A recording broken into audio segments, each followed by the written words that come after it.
Hello ဒီတစ်ခေါက်ပြောမယ့်အကြောင်းအရာကကြတော့နည်းနည်းလေးထူးဆန်းတယ်အဲ့ဒါကဘာလေးလဲဆိုတော့မိတ်ဆွေတို့ကကနမိတ်ကိုလည်းမဖတ်ချင်ဘူးနောက်တစ်ခုကကြတော့ dead လုံးဝကို yes လား no လားဒါပဲပြောဒါပဲလေ့လာခြင်းနဲ့ဆိုတဲ့သူတွေအတွက်ကိုငြိမ်တွေ့ထားတဲ့ပညာရည်လေးတစ်ခုနဲ့ပြောပြပေးပါမယ်ဒါလေးကတော့မိတ်ဆွေတို့ဒါဆိုဒါပဲဒီကက်ထဲကဒါကဘာလို့ဆိုလိုတာလဲဒီထဲကိုလေ့လာလိုက်โอเคဒါကဘာလို့ဆိုလိုတာလဲဒီထဲထဲမှာရှိတယ်ဒီလိုပုံစံမျိုးလေးနဲ့လိုရင်းတူရှင်းလေ့လာခြင်းတဲ့သူတွေအတွက်ရှိပါမယ်နောက်ထပ်ပြီးတော့ကိုကနေ့စဉ်နေ့တူဝါနဲ့ behavior တွေအတွက်တဲ့ပဲကြိုက်တဲ့သူတွေထပ်လာပါပြီဒါကတော့ဒီမှာတကယ်ကိုတဲ့ပါဒီမှာဒီကက်ထွက်လာရင်ဒါကဒီလိုပုံစံမျိုးနဲ့ပြောလို့ရတယ်ဒီလိုစာအုပ်မျိုးပေါ့နော်ဒါပေမဲ့ချက်ကားပြီးတော့ professional ကြဟောလို့လည်းရပါတယ်เนาะဒါပေမဲ့ညီအခုပြောချင်တဲ့အကြောင်းအရာလေးကဘာကိုပြောချင်လဲဆိုတော့မိတ်ဆွေတို့ကကနမိတ်တွေလည်းမကြည့်တတ်သေးဘူး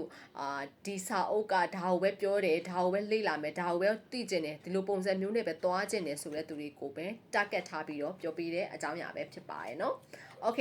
အဲ့ဒါပြီးသွားတော့နောက်ထပ်လေ့လာရင်းနဲ့ပဲခုနကညီတို့ဒီကက်ထဲမှာရှိနေတဲ့ဒီဟာလေးရဲ့အဓိပ္ပာယ်လဲကိုကသိလာပြီဒီမှာဆိုရင်ဒီအတွင်းထဲကရှိနေတဲ့ဟာလေးလဲသိသွားပြီနောက်ဒီမှာအပွင့်လေးတွေဟာလေးလဲအသေးစိတ်လေးလာပြီးသွားပြီဒါကိုမှအကုန်လုံးပေါင်းဆက်ပြီးတော့သိကျင်လာတယ်နောက်ကိုလက်ရှိထေရိုပညာရက်ကိုလည်းစိတ်ဝင်စားတယ်ဘာလေးလဲတော့မသိဘူးဆိုတဲ့သူတွေအားလုံးပေါင်းဆက်ပြီးတော့ဒီစာအုပ်လေးရှိပါမယ်ဒါပေမဲ့ Tarot ရဲ့အသေးစိတ်ကိုတော့မပါပါဘူး Playing Card ရဲ့အသေးစိတ်ကိုတော့မပါပါဘူး Lenormand Card Tarot Card နောက်ခုနပြောတဲ့ Cartomancy တွေနဲ့ဘလို့ဆက်နေလဲဆိုတာကိုပြောပြထားတဲ့စာအုပ်လေးပဲဖြစ်ပါတယ်ဆိုလိုတဲ့အဓိပ္ပာယ်လေးကိုသေချာလေးပြပေးပါမယ်ဒါဆိုရင်နားလည်မှုလွဲနေမှာကြောက်လို့ညီတစ်ချက်ပြောပြပေးပါမယ်ဒီပညာရဲ့၃ခုကိုပေါင်းဆက်ထားတယ်ဟုတ်ပါတယ်အသေးစိတ်တော့မဟုတ်ဘူးသို့တော့ညီတို့ဒီ Lenormand ကက်ရဲ့သဘောတဘာဝက Cartomancy နဲ့ဘလို့ဆက်နေလဲ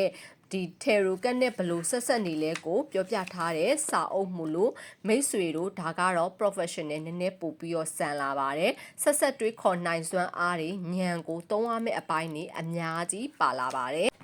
ဒါတွေကိုရကျင်နဲ့လိုချင်နဲ့လေ့လာကျင်လာပြီဆိုရင်တော့ Viber ဖုန်းနံပါတ်0925